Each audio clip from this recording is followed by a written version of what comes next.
menen tänään itse puistoon, niin kaikki, ketkä seuraa tätä kanavaa, saa ison ansiosta joku kerta multa.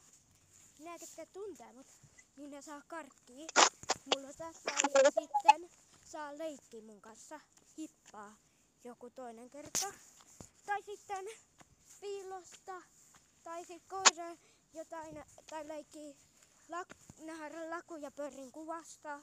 Ja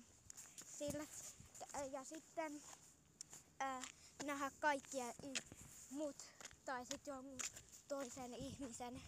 Tai sit muut ja mulla ei oo nyt kuvaajaa, se on kotoa. Se on mun kuvaaja aina kotoa. Jos mulla olisi se, niin sitten mä pystyisin kuvaamaan itseäni. Ja ne, jotka näkee mut joskus, niin saa, että mä kuvaan niitä. Mut tänään mä kuvaan itse. Ja sitten mä voin tehdä hyppyradan. Ja kuka juoksee nopeiten kuin mä. Nykyään mä oon hidas, kun mun jalka on kipeä.